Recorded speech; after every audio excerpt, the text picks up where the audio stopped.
This took me for a spin. So, what I discovered being non binary about clothing, I began to see clothing in a whole nother way, in a whole nother light. I no longer saw clothing as women's clothing and men's clothing.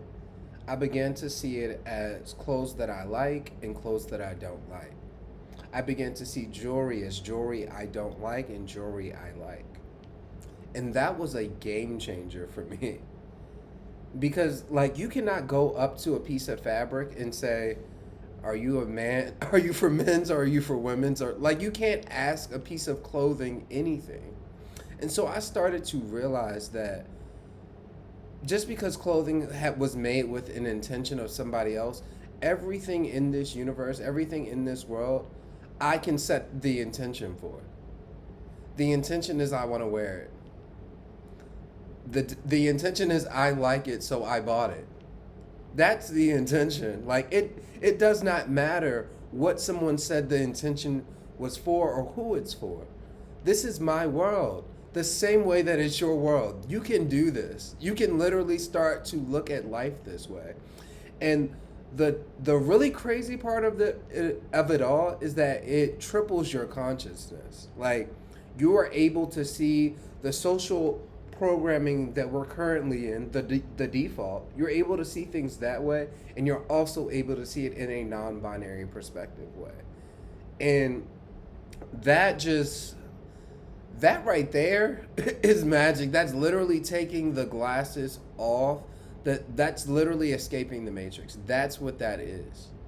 That is a form of escaping the matrix. Like, I truly think being non-binary is the ticket out of here. It's the ticket outside of the matrix where you begin to see the world for what it truly is.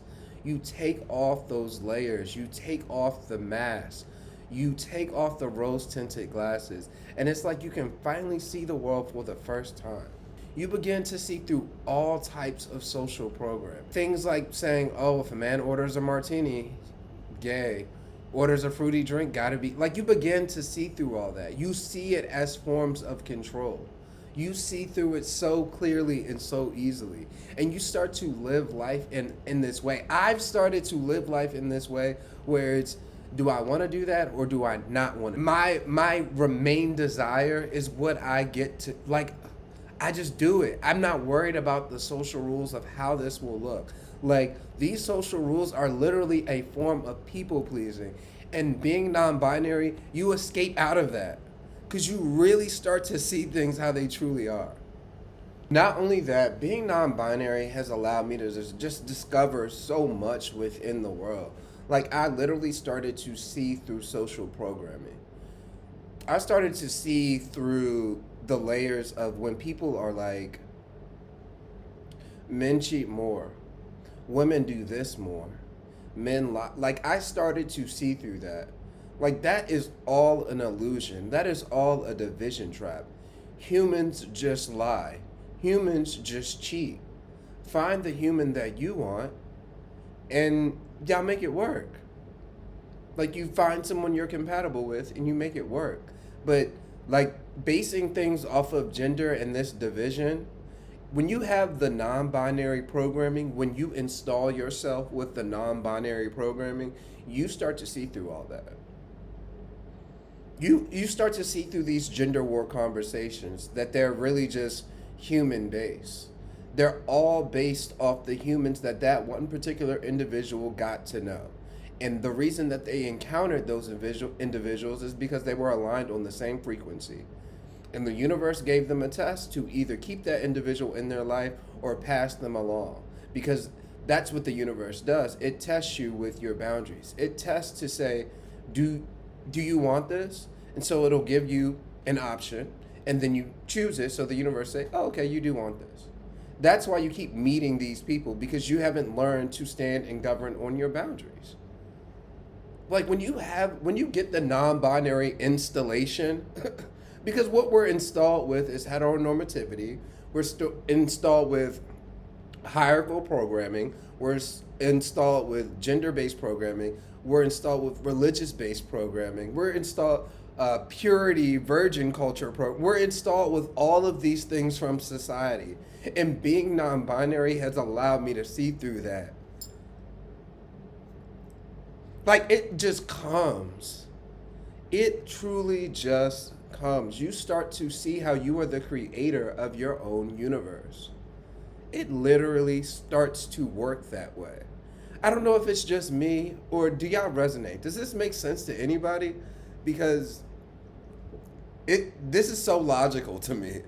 When you really start to see through social programming, it's so interesting because your mind, your brain will literally question what you're seeing in front of you.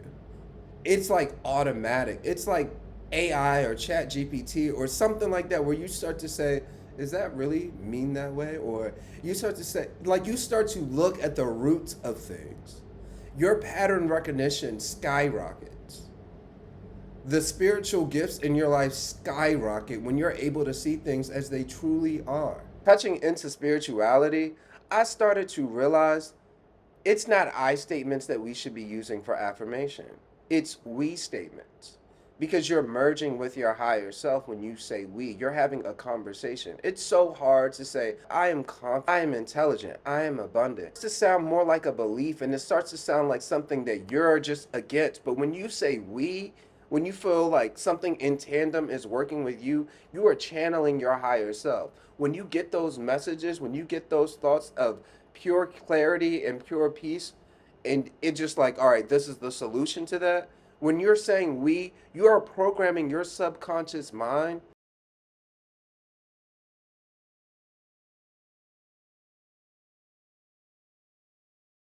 to receive messages from your higher spiritual self very easily. Like, your higher spiritual self will start to talk to you and give you messages very easily because you're constantly in conversation. You're constantly channeling. You're constantly programming your subconscious mind with we this, we that, and we're going to do this and we're going to do that. Oh, we're not doing that. Like, your higher self is like, oh, okay, I'm a part of this now. Your higher self does not have to be something that's so outside of you that's just watching you and catching you when you fall. It can literally, you can literally work in tandem with your higher self. I'm telling you, this works.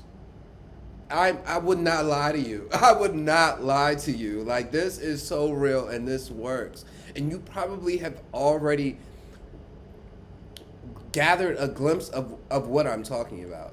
It's like, but now when you connect those dots and you make those connections happen and the synapses fire off, it's like now you have A, B, C, and D. Before you just had A and D. Like, you kind of just, and you didn't know the B and C, but knowing how the B and C works will, oh, it'll turn every leaf over. It'll turn every leaf over, like, in your life, in your personality, in your ego, in your mind. You start to challenge these things. You start to challenge yourself. You start to interrogate yourself. You start to heal yourself. You start to feel yourself. You start to process your emotions in a way that just feels like, you get it now. You get yourself now. You know what you're here for. Your purpose starts to illuminate itself in your life. To go even deeper with this spirituality thing, and when it comes to intention, and this goes back into the non-binary conversation of that you can set your intention for anything, you can do that with spiritual items. All the spiritual items that you're aware of that you know, like crystals, and that this crystal, white quartz, gives clarity, peace of mind, those types of properties. Someone set an intention for it and you just believed it. The intention that they set for it, the way that you looked it up on the internet or read it in a book or someone told you that it did, it gave you permission to believe in that intention. But you can set your intention for anything. Like this necklace that I'm wearing, it powers my throat chakra. That is the intention that I set for this necklace when I wear it. So when I appear online, I wear this and I believe, and I choose to believe in that intention that it powers my throat chakra. You can set intentions for things. Everything has an intention that was set by a human, and you accepted their interpretation of it. But this is your universe. Do not forget that this is your universe, so you can set a spiritual, magical intention for anything, and your subconscious will believe you. Yes, yes, you're watching this for free. Yes, this is free information right now. Sacred disobedience is when you stop performing for the world and start honoring your truth.